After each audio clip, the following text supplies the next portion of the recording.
룻기 4장 13절에서 17절 말씀인데 교독하도록 하겠습니다. 이에 보아스가 룻을 맞이하여 아내로 삼고 그에게 들어갔더니 여호와께서 그에게 임신하게 하심으로 그가 아들을 낳은지라. 여인들이 나오미에게 이르되 찬송할지로다. 여호와께서 오늘 내게 기업 물을 자가 없게 하지 아니하셨도다. 이 아이의 이름이 이스라엘 중에 유명하게 되기를 원하노라. 이는 내 생명의 회복자이시며 내 노년의 복량자라. 곧 너를 사랑하며 7 아들보다 귀한 내 며느리가 낳은 자로다 하니라. 나오미가 아기를 받아 품에 품고 그의 양육자가 되니 다 같이요. 그의 이웃 여인들이 그에게 이름을 지어주되 나오미에게 아들이 태어났다 하여 그의 이름을 오벳이라 하였는데 그는 다윗의 아버지인 이새의 아버지였더라. 아멘. 살아계신 하나님의 말씀입니다. 우리가 2025년 교회 표가 광야가 아름다운 밭이 되고 숲이 되리라 하는 것이 교회 표였습니다. 그 표 말씀이 이사야서 32장 15절 말씀인데 우리 다시 한 번 더 리마인드 하는 의미에서 다시 한 번 더 보겠습니다. 같이 읽습니다. 시작. 마침내 위에서부터 영을 우리에게 부어주시리니 광야가 아름다운 밭이 되며 아름다운 밭을 숲으로 여기게 되리라. 2002년 이 표가 이 표대로 광야가 아름다운 밭이 되고 숲이 되리라 하는 이 표대로 성경이 대표적으로 말씀하는 성경이 있는데 그게 룻기라는 것을 제가 알게 되었습니다. 그래서 지난 1월 12일 주일부터 룻기 강해를 이제 시작하면서 오늘이 이제 마지막 시간이 되었습니다.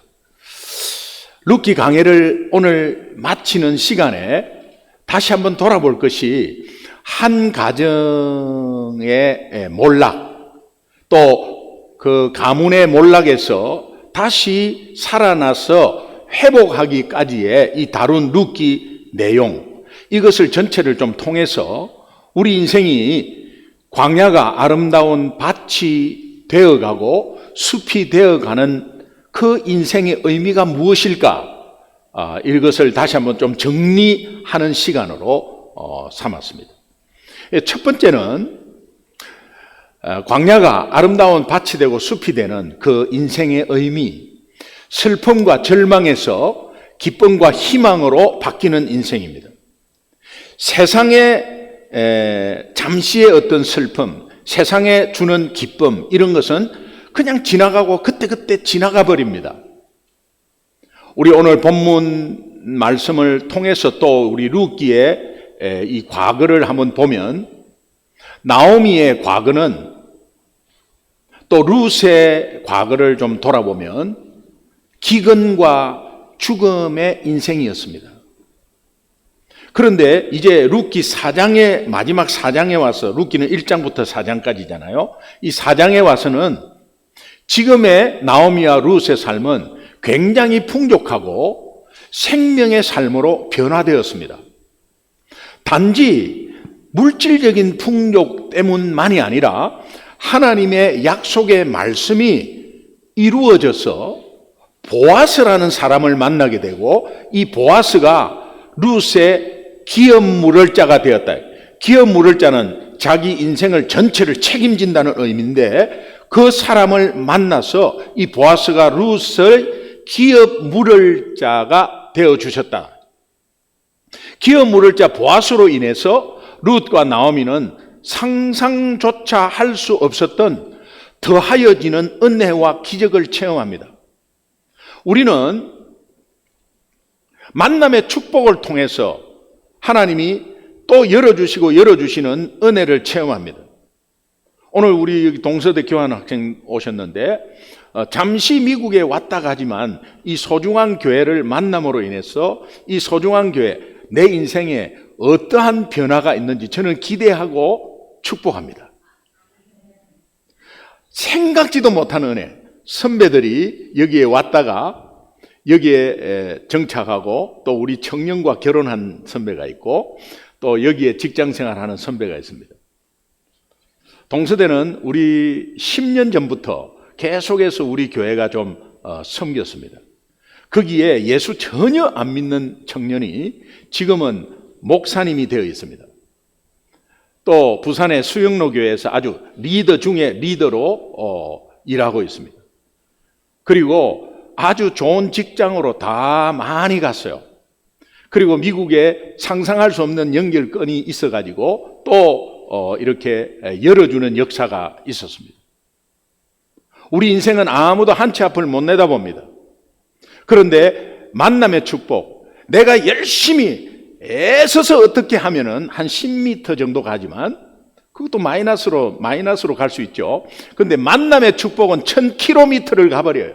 상상을 못하는 축복이 이루어지는데 이 나오미와 룻이 보아스를 만남으로 인해서 완전히 다 변해버렸어요. 이전 베들레헴과 모압이라는 지역에서 나오미의 가정 형편이 어떠했나? 부유했던 그녀의 가정이 회생 불가능한 몰락한 가정으로 전락되었습니다. 아무 희망이 보이지 않는 춥고 캄캄하고 외로운 광야 인생이었습니다. 우리가 다시 한 번 더 리마인드 하는 마음으로 룻기 1장이 그런 내용인데 룻기 1장 1절에서 5절 말씀 우리 천천히 함께 한번 읽겠습니다. 같이 읽습니다. 시작. 사사들이 치리하던 때에 그 땅에 흉년이 드니라. 유다 베들레헴의 한 사람이 그의 아내와 두 아들을 데리고 모압 지방에 가서 거류하였는데 그 사람의 이름은 엘리멜렉이요 그의 아내의 이름은 나오미요 그의 두 아들의 이름은 말론과 기럐이니 유다 베들레헴 에브라 사람들이더라. 그들이 모압 지방에 들어가서 거기 살더니 나오미의 남편 엘리멜렉이 죽고 나오미와 그의 두 아들이 남았으며 그들은 모압 여자 중에서 그들의 아내를 맞이하였는데 하나의 이름은 오르바요 하나의 이름은 룻이더라. 그들이 거기에 거주한 지 10년쯤에 말론과 기럐 두 사람이 다 죽고 그 여인은 두 아들과 남편의 뒤에 남았더라. 잘 살라고 여기에 너무 쪼달리니까 잘 살려고 모압으로 옮겼습니다. 옮겼는데 옮겨가서 아버지가 죽었어요. 그리고 두 아들이 거기에서 자라서 결혼했어요.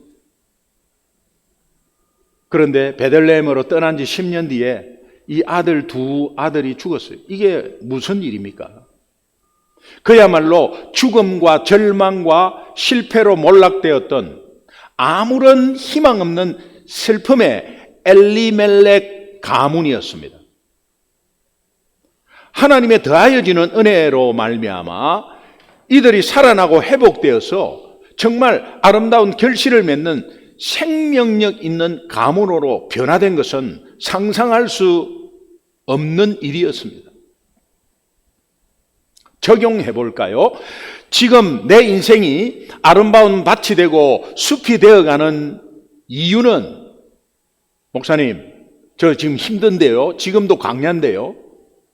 그러나 예수를 믿는다면 하나님은 계속해서 약속하십니다. 지금보다는 그 다음 계속해서 나아지는 하나님의 인도가 있습니다.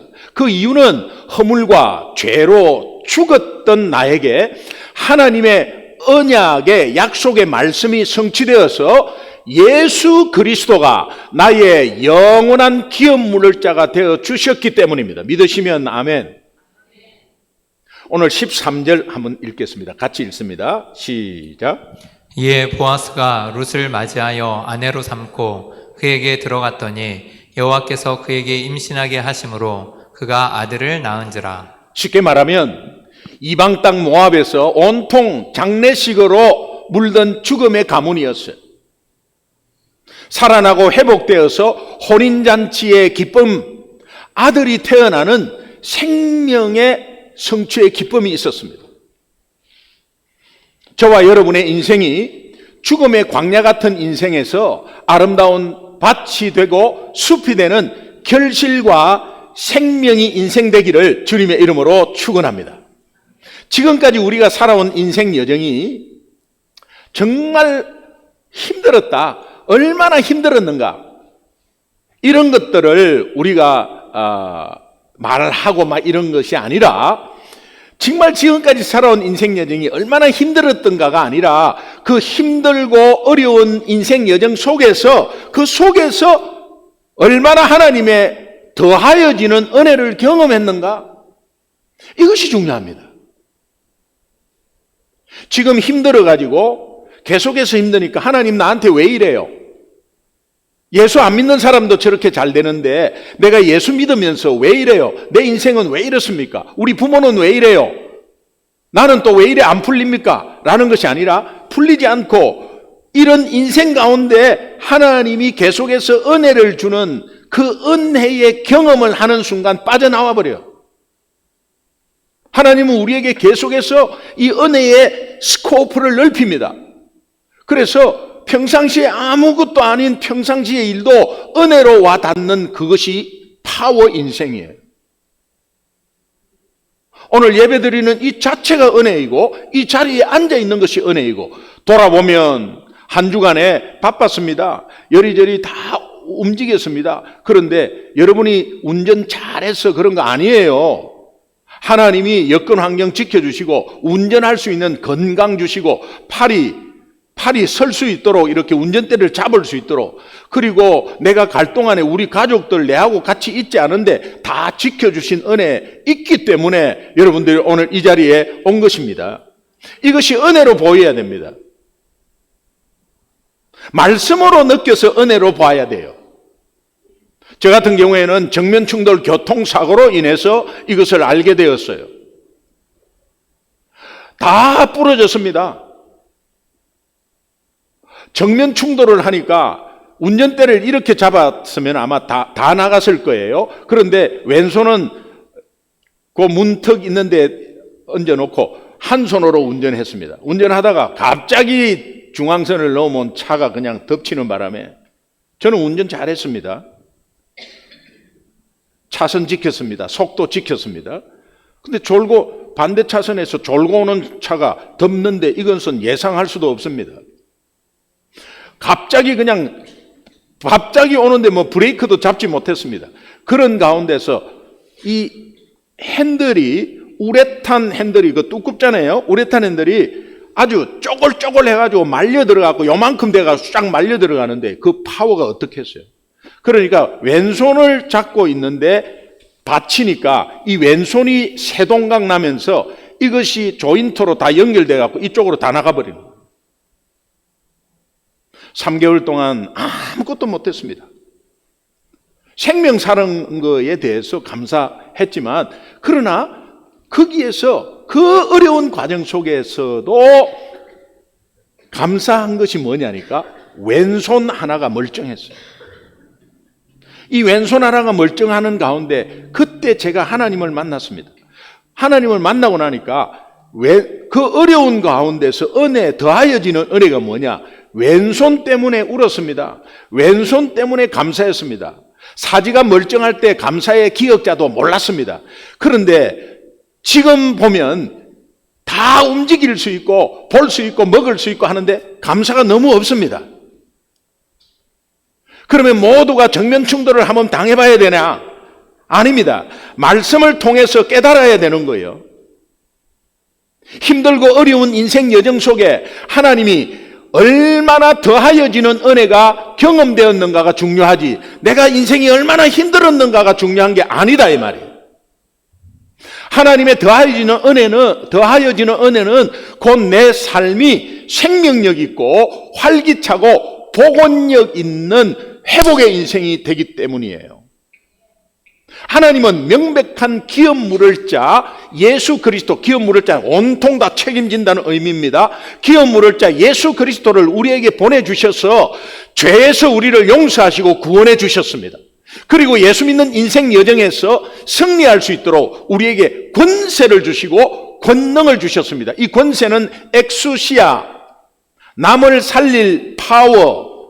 나는 영어도 잘 못하고 나는 공부도 잘 못하고 나는 가진 것도 없고 뭐 별로 뭐 그냥 신통치 않은데 예수 믿으니까 하나님이 남을 살릴 힘을 줬다. 아이고, 하나님, 나부터 살기도 힘든데 뭐 남을 살립니까? 그런 사람은 계속 그렇게 있는 겁니다. 내가 부족하고 힘도 없고 나도 무기력하지만 나에게 예수 믿는 동시에 나에게 남을 살릴 힘을 주셨구나. 이것이 내한테 확신이 오는 순간 실제로 하나님이 예수 이름으로 그 인생을 능력으로 역사합니다. 부활의 능력으로 역사합니다. 그리고 우리에게 권능을 주셨습니다. 이 권능은 두나미스예요. 다이내믹. 인생이 활기차면서 세상을 이길 힘을 주셨습니다. 세상을 이길 힘은 돈이 아니에요. 권력이 아니에요. 복음 예수 그리스도의 이름입니다. 우리에게 그것을 주셨습니다. 이 하나님의 더하여지는 은혜 때문에 어제보다 오늘이 더 풍족하는 건 자꾸 물질로 생각하는데 그렇게 생각하지 마세요.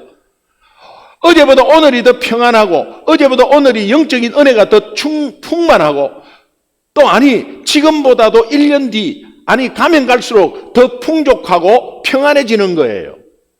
우리 당대보다도 우리 자녀가 그 다음 세대들이 더하여지는 하나님의 은혜로 인해서 결실이 넘치게 되고 평안한 가문으로 충만하게 되는 거예요. 이것이 우리가 예수 믿는 소원 아니에요? 지금 이 순간보다 다음 주가 더 풍족하고 더 평안하고 다음 주보다 그 다다음 주가 그 다다음 주가 더 평안하고 풍족하고 충만한 인생 되기를 주님의 이름으로 축원합니다. 약속의 말씀대로 이런 축복이 이어지니까 룻기 4장 14절에서 동네 여인들이 나오미에게 축복하기 시작합니다. 14절 함께 읽겠습니다. 같이 시작. 여인들이 나오미에게 이르되 찬송할지로다 여호와께서 오늘 내게 기업 물을 자가 없게 하지 아니하셨도다. 이 아이의 이름이 이스라엘 중에 유명하게 되기를 원하노라. 이 구절과 너무나 대조적인 말씀이 룻기 1장은 죽음과 절망의 상황이라 그랬죠.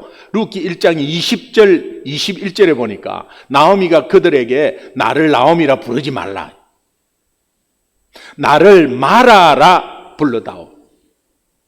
이는 전능자 하나님이 나를 심히 어렵게 괴롭게 하신 이유다.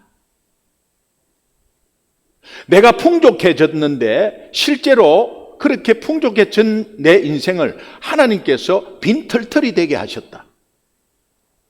하나님께서 나를 벌 주셨고 또 하나님이 나를 괴롭게 했으니 너희가 어찌 나를 나오미라고 부르냐, 마라라고 불러다오. 나오미 자격이 없다. 이런 사람이었습니다. 그리고 그 여인들이 그래 맞아, 그렇게 다 동의한 그런 인생이었어요. 그런데 지금 변해 있다는 거예요. 광야가 아름다운 밭이 되고 숲이 되는 인생의 의미, 두 번째 의미는 서바이벌 인생에서 리바이벌 인생으로 회복되는 인생. 14절 15절 다시 한번 읽겠습니다. 14절부터 시작. 여인들이 나오미에게 이르되 찬송할지로다 여호와께서 오늘 내게 기업 물을 자가 없게 하지 아니하셨도다. 이 아이의 이름을 이스라엘 중에 유명하게 되기를 원하노라.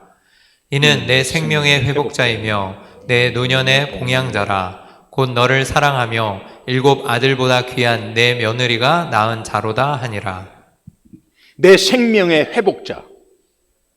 이 말은 나오미의 생명이 새롭게 되었다는 거예요. 다시 말하면 마치 죽은 것과 방불했던 이 나오미의 가정 엘리멜렉 가문이 룻이 낳은 그 아들로 인해서 생기를 되찾게 되었다는 표현이에요. 우리가 인간적으로 보면, 인간적으로도 결혼하고 아이가 생기면 분위기 확 다 바뀝니다. 이제 그런 거와 마찬가지로 이것은 영적인 것인데 또 이 나오미의 가정, 룻 가정이 자녀도 없습니다. 다 과부예요. 그런데 이 보아스라는 사람을 만났어. 보아스가 노총각이었습니다. 그런데 이 보아스를 하나님이 만나게 해주셔서 이 보아스와 결혼해가지고 아들을 낳으니까 온 가정이 생기를 되찾게 되었다는 거예요. 이런 회복을 말씀하시지만 이 정도의 회복으로 끝나는 것이 아니다는 거예요.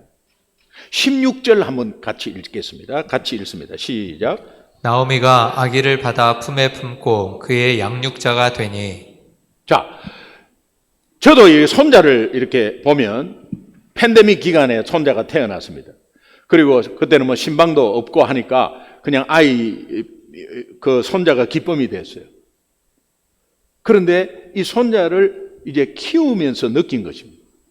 우리 아이 둘 키울 때 이런 적이 없고 우리 아이 둘을 어떻게 키운가 기억도 안 나고 그저 아이 둘 키울 때는 부부가 맞벌이 부부로 그냥 저는 미아리 쪽에서 안양으로 출퇴근하고 제 아내는 국립재활원 영양사였거든.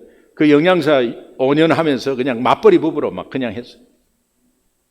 둘이서 엄청 벌어갖고 500만 원을 딱 모았어. 그러면 전세 700만 원 올려달래요.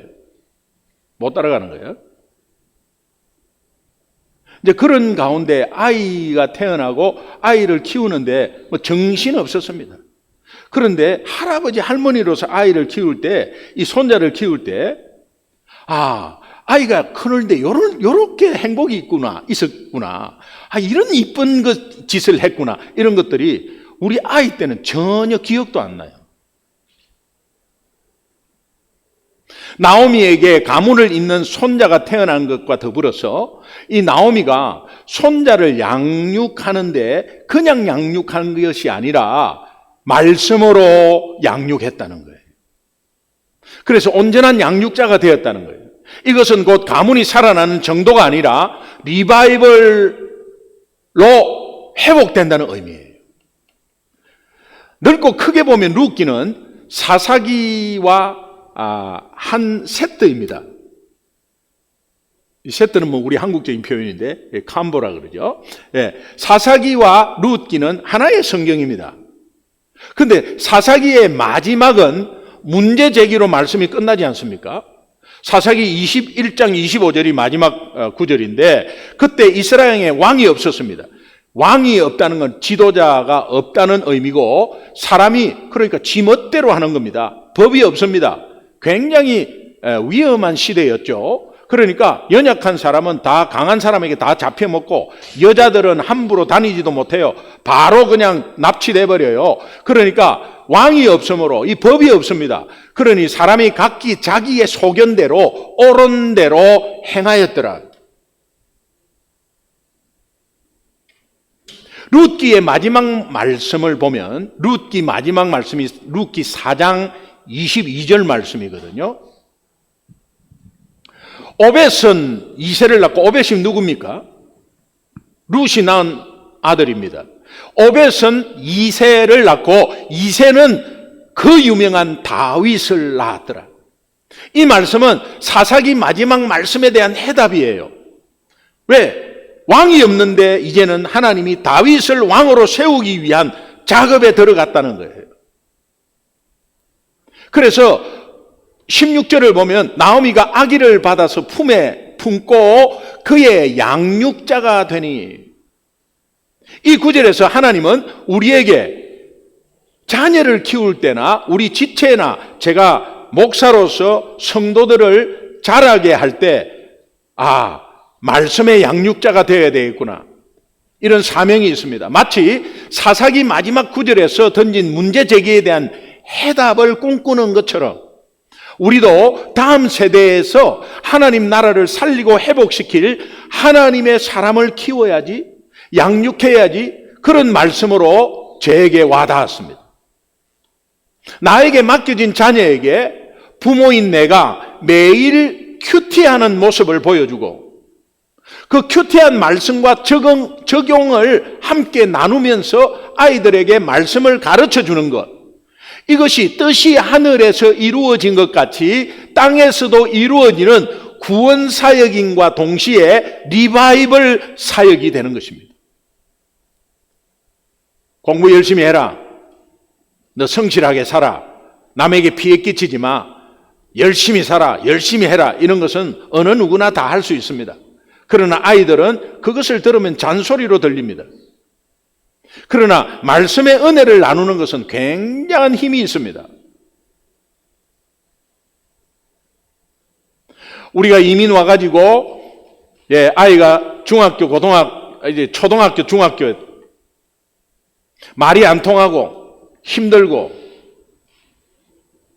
미국 역사는 아무것도 아니에요. 미국 역사가 역사가 어떻게 깁니까? 아무것도 아니에요. 그런데 한국 역사에 비해서 아무것도 아닙니다. 그런데 영어를 못 알아들으니까 힘든 거예요. 중학교 3학년 때 오니까 영어가 안 들려요.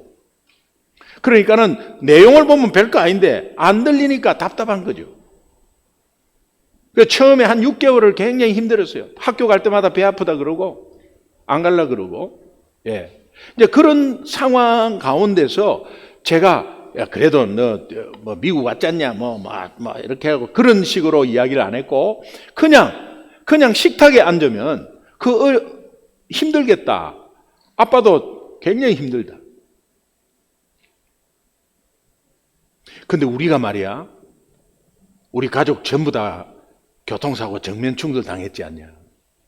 그때 우리는 다 죽었어야 되는. 하나님이 살려주셨고 그것 때문에 아빠가 예수 믿게 됐어. 그리고 그것 때문에 오늘 이렇게 미국까지 오게 됐다. 여기서 하나님 붙잡지 않으면 우리 살 수 없어. 사람에게 위로받으려 하지 말고 우리 말씀으로 승리하자고. 그러면서 막 식탁에서 같이 우는 겁니다. 여러분이 지금 현재 자녀가 하나님을 조금 떠났다 할지라도 또 자녀가 조금 사춘기로 삐뚤어졌다 할지라도 너 똑바로 해라. 너 네 때문에 내가 왜 엄마 아빠가 미국에 왔는데 너 공부시키려고 왔는데 그러면 자녀들은 지 좋아서 와놓고 왜 자꾸 내 핑계 대냐 이렇게 합니다. 그러니까 자녀가 힘들어하는 거에 대해서 우리가 어떻게 해주겠습니까? 그러나 말씀으로 받은 은혜를 나눌 때 이 아이들이 도전을 받습니다. 실제로 그렇게 한번 해보시라니까요. 그렇게 안 하고 아이고 우리 아들 때문에요. 우리 딸 때문에요. 아이고 기도 좀 해주세요. 계속 그렇게 많은데 본인이 실제로 그렇게 해보십니다. 내가 정말 우리 자녀가 주신 핏줄이 아니고 그거보다도 더한 영적인 양육자가 되어야 되겠다. 하나님은요 원대하고 비장한 꿈을 꾸는 그런 사람들도 중요하게 생각하지만은 이 내 자녀를 말씀으로 양육하겠다는 결단과 실천이 조금이라도 있는 그분과 함께 동역하십니다. 룻기 2장에서 룻과 나오미가 보아스 만나가지고 보리한 에바 요 3달치 먹고 살 거거든요. 요 에바를 주는데 이 3달간 몇 달간 끼니를 때우게 되었다고 룻과 나오미가 그 자리에서 머물렀다면 하나님의 구원 역사는 룻을 통해서 일어나지 않았습니다. 다른 사람을 통해서 하셨겠죠. 여러분이 현실에서 조금 나아졌다고 안주하고 그렇다고 막 그냥 욕심부려서 나가는 거 아닙니다. 그 안주한 것에 대한 근거가 무엇이냐? 하나님이라는 사실을 여러분이 계속 생각하셔야 돼요. 지금 현실은 먹고 살기 힘들다고 하더라도 그 속에서 하나님이 끼니 한 끼에 이것도 은혜라고 생각한다면 그때부터 하나님은 여러분과 동행하십니다. 아이고 이거 끼니 겨우 한 끼 먹게 되었구만 이런 게 아니라 이 끼니 한 끼라도 하나님의 은혜구나. 인간적으로 보면 그게 무슨 하나님의 은혜예요. 그런데 먹을 수 있고 소화시킬 수 있고 이렇게 한 끼라도 대할 수 있고 이런 것들이 하나님이 주신 은혜구나 라고 붙잡는다면 마치 말이에요 엘리야가 손바닥만한 작은 구름을 보면서 하나님의 역사를 본 것처럼 우리에게 하나님이 한 끼의 작은 은혜를 통해서 앞으로 내 앞에 더하여지는 큰 은혜를 기대하는 믿음이 우리에게 필요하다는 거예요. 저와 여러분이 하나님이 주시는 이 작은 은혜라도 깨닫는다면 이제부터 살리고 회복시키는 리바이벌의 사명을 갖게 되고 하나님은 우리와 분명히 동역하게 될 것입니다. 생존을 위해서 안주하는 그때부터 우리 신앙은 내리막길이야. 선교사님들은 삶을 다 뒤로하고 자녀들과 선교지, 어려운 선교지로 들어갑니다. 얼마나 귀합니까? 그런데 이 선교사님이 그 뜨거운 마음으로 들어갔다가 한 5년 지나면 거기에서 살게 됩니다. 거기에서 생활 걱정하고 거기에서 이제 자녀 교육 걱정하면서 거기에서 이제 생활비에 뭐 후원이 얼마 들어왔고 나갔고 하는 거 그거 따지면서 그렇게 생활하고 있습니다. 그러니까 그거는 서바이벌이죠. 예, 서바이벌입니다. 그런데 그들이 어떻게 위로하느냐? 뭐 여기에 있는 것이 뭐 선교지. 다른 사람이 말해주면 괜찮은데 자기가 그렇게 말하면 안 됩니다. 그때부터 선교는 내리막길입니다. 근데 내리막길이라고 생각하지 않고 열심히 뭔가 해요. 열심히 하는 것은 하나님 나라를 위해서 하는 것보다는 살기 위해서 하는 겁니다. 여러분 살기 위해서 예수님께 매달리십니까? 그럼 불쌍해요. 이거 채워달라고 예수님께 매달리십니까? 불쌍해요. 영혼을 살리고 내가 예수 그리스도로 인해서 살았다면 이제 이웃을 살리는 사명을 가져야 되는 게 그게 오르막길 신앙이에요. 우리의 목숨이 다하는 그날까지 하나님이 주신 사명, 다시 말하면 살리고 회복시키는 일에 내 삶을 주님께 드리면 좋겠어요. 우리의 영원한 기업 물을 자 예수 그리스도 때문입니다. 이게 그분을 증거하기 시작하면 이제 서바이벌에서 리바이벌 인생이 되는 것입니다. 결론의 말씀을 드리면 오늘 17절 말씀 한번 보겠습니다. 같이 읽습니다. 시작. 그의 이웃 여인들이 그에게 이름을 지어주되 나오미에게 아들이 태어났다 하여 그의 이름을 오벳이라 하였는데 그는 다윗의 아버지인 이새의 아버지였더라. 나오미에게 아들이 태어났다. 룻이 아들을 낳았잖아요. 그런데 지금 나오미에게 아들이 태어나. 나오미는 할머니입니다. 그리고 나오미 남편은 돌아가셨습니다. 근데 룻이 보아스와 결혼해서 지금 낳았는데 표현이 어떻게 되느냐? 나오미에게 아들이 태어났다. 보아스와 룻이 낳은 아들은 계대 결혼에 의해서 그 혈족으로 이어지는 결혼으로 인해서 이제 태어난 아이였습니다.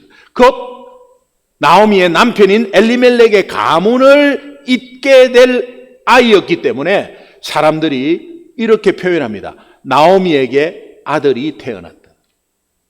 그러면 손자지만은 그 아들은 우리 가문을 잇는 아들이다 이런 뜻이에요.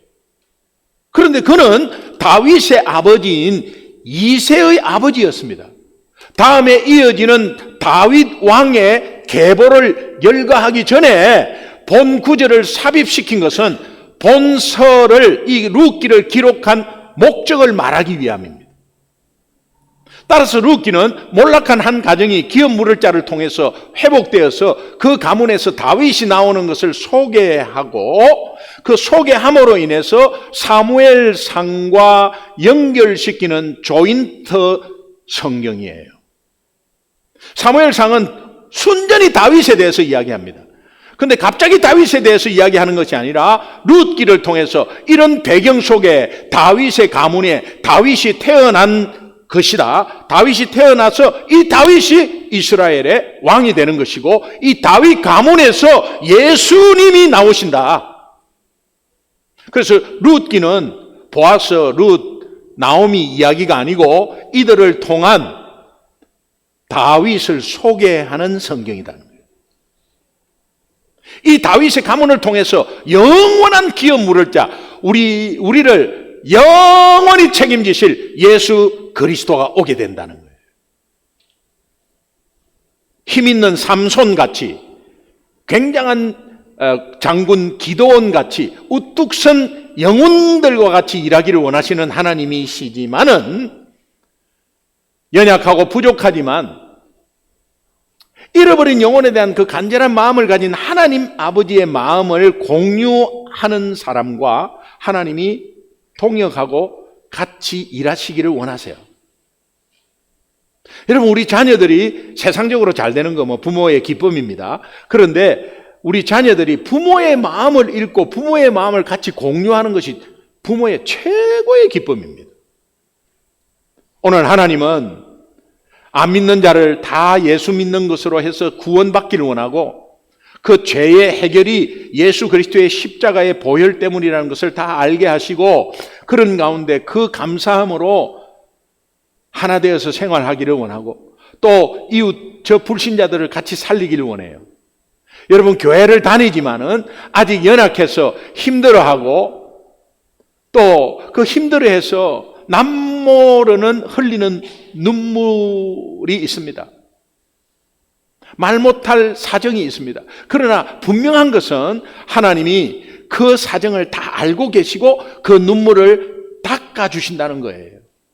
이런 하나님의 은혜를 먼저 받았다면 피곤해도 바빠도 우선순위로 나오는 것이 예배의 자리 아니겠습니까? 또한 예배의 자리에 나와서 광야가 아름다운 밭이 되고 숲이 되는 회복의 은혜를 받는 것 아니겠습니까?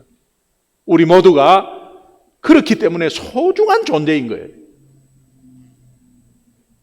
여러분은 하나님 나라 큰 그림을 이렇게 쫙 쪼개가지고 퍼즐로 만든다면 퍼즐 한 조각입니다. 한 조각 한 조각 다 소중한 것은 그 그림을 완성하는 데 일부분이지만 그거 없으면 그림이 안 되니까. 여러분은 예수님의 몸을 이루는 각 파트들이에요.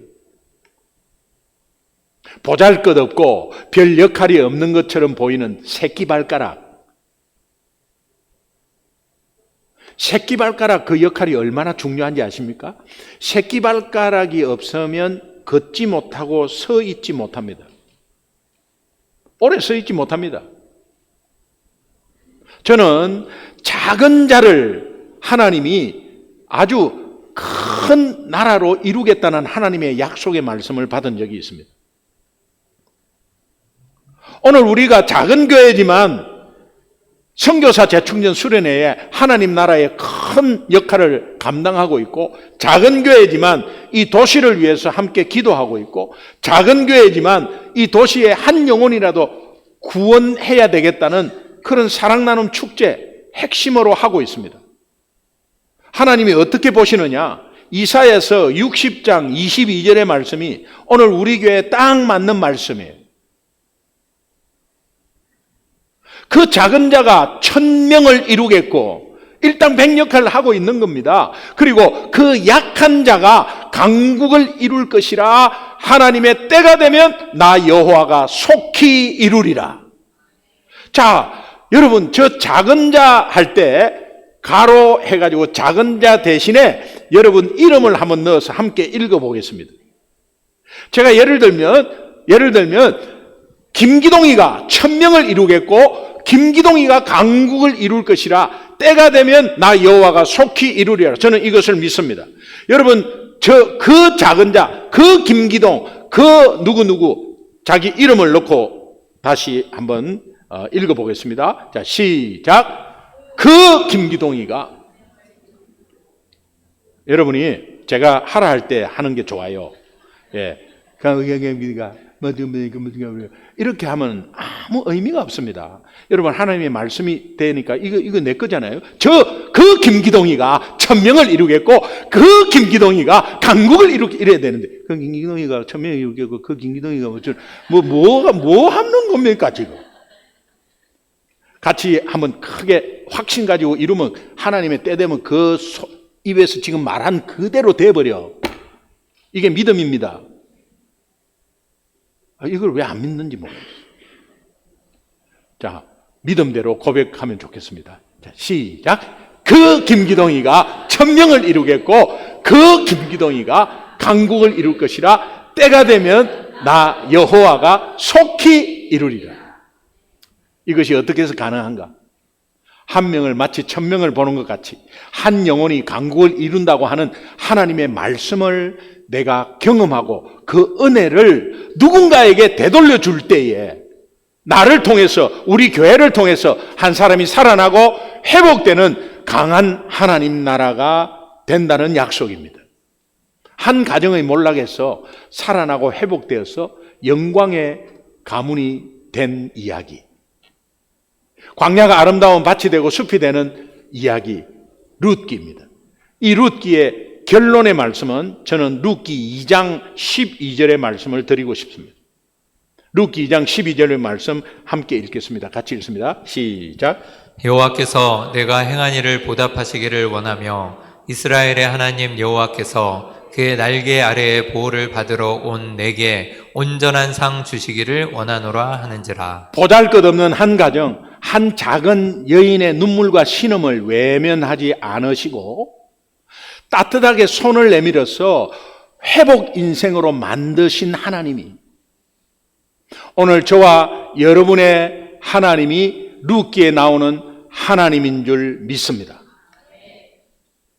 그렇다면 우리에게 영원한 기업 물을 자 예수 그리스도를 보내주시고 그분을 따르는 믿음에 보답해 주신 그 하나님, 그분께 그분의 그 날개 아래서 보호받고 우리에게 온전한 구원의 상을 주신 그 하나님, 1월 12일부터 오늘까지 룻기 강해를 통해서 이 아름다운 밭이 되고 숲이 되어가는 열쇠를 우리에게 지어주신 그 하나님,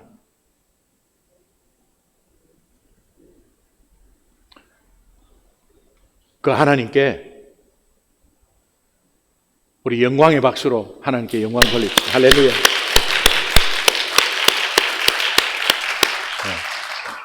저는 이것을 다시 꿈꾸면서 이제 우리 사랑 나눔 축제 다음 주일날 있는데 여러분 한 사람이라도 구경꾼 없이 한 영혼이라도 와서 복음 듣고 예수 믿잖아요. 그것을 위해서 여러분이 기도해 주시면 좋겠습니다. 그리고 특별히 주일은 다 나올 것 같지만 이번 주 토요일 저녁 7시 우리 성도님들이 1부, 2부, 3부 다 모여서 다 나와서 여기에서 그냥 다 한 사람이 예수 믿기를 간절히 소망하고 또 우리가 말씀을 들으면서 영적 각성이 일어나는 여러분의 신앙에 굉장히 전환점이 되는 그런 사랑 나눔 축제 되기를 원하고 토요일 날 함께 꼭 동참하셔서 우선순위로 동참하셔서 주일 예배 참석한다라는 마음으로 동참하셔서 함께 응원해 주시고 기도해 주시면 좋겠습니다. 우리 함께 기도하겠습니다.